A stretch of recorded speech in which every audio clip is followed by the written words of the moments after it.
Mes frères, le Seigneur nous regarde, il nous observe et il veut voir notre disposition. La faveur de Dieu, la bénédiction de Dieu ne se tourne que vers ceux qui sont humbles, ne se tourne que vers ceux qui sont serviables, ne se tourne que vers ceux qui participent à ce que les autres puissent grandir. Quand vous participez au rayonnement de quelqu'un d'autre, la faveur du Seigneur est avec vous.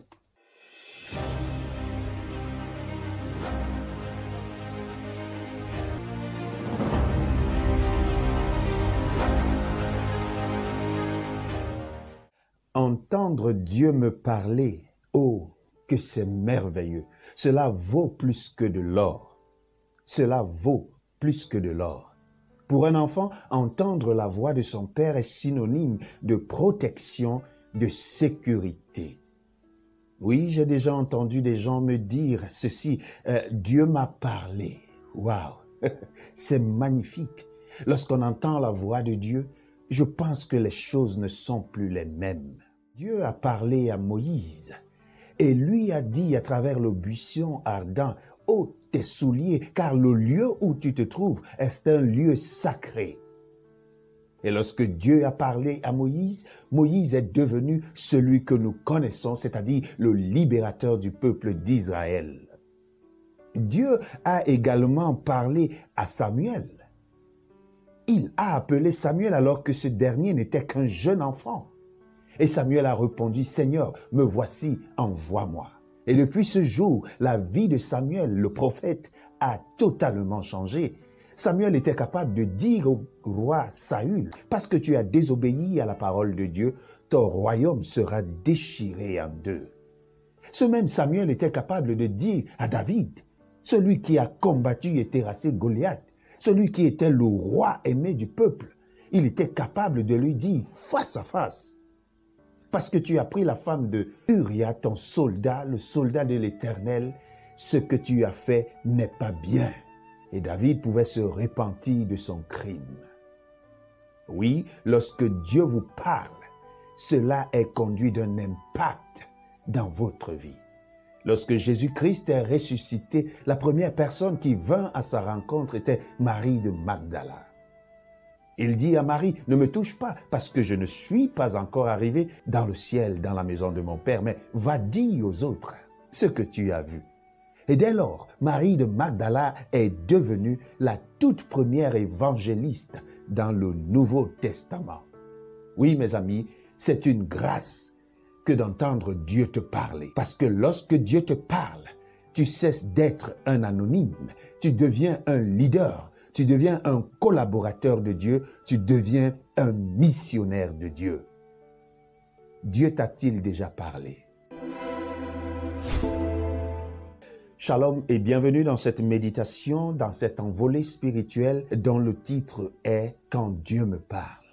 Lorsque nous ouvrons notre Bible dans le livre de Josué chapitre 1, le verset 1, il est écrit « Après la mort de Moïse, serviteur de l'Éternel, l'Éternel parla à Josué, fils de Nun, serviteur de Moïse. » Jusqu'ici, l'Éternel a parlé à Moïse.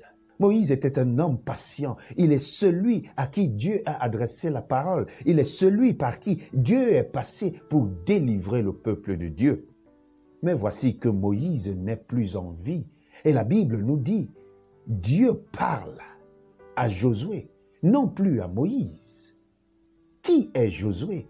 Josué est le serviteur de Dieu. Josué est également le serviteur de Moïse. Josué était un collaborateur honnête. Il était un collaborateur sincère et intègre auprès de Moïse. Souvenez-vous, lorsqu'ils étaient prêts à entrer dans la Canaan terrestre, Moïse envoya 12 espions parmi lesquels Josué et Caleb. Et lorsque les 10 autres étaient pessimistes, Josué et Caleb étaient optimistes et ils pouvaient dire à toute la nation, nous allons nous emparer de cette terre telle que Dieu l'a promis. C'est à celui-là que Dieu décide désormais de s'adresser.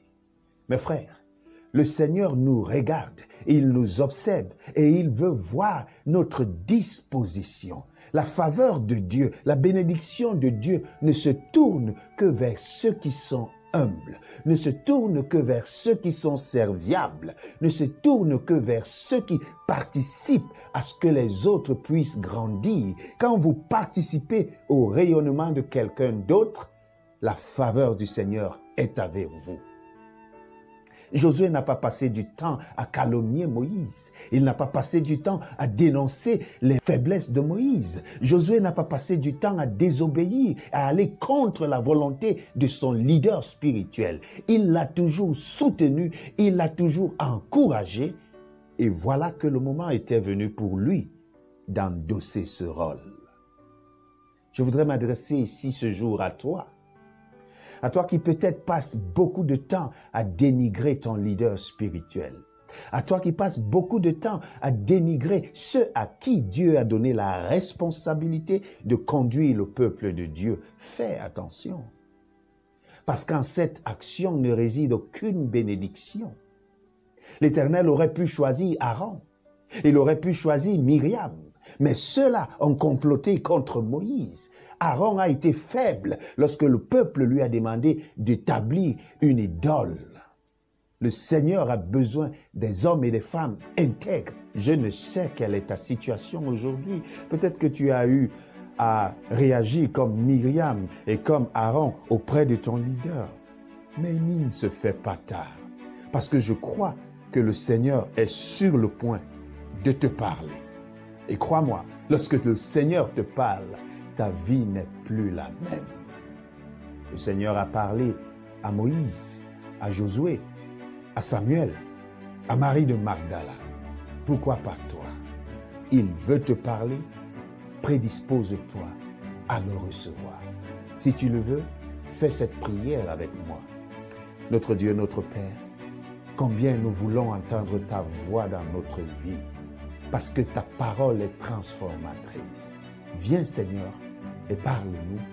Aide-nous à travers le Saint-Esprit à disposer notre cœur et notre âme pour te recevoir. Qu'il en soit ainsi au nom de Jésus-Christ.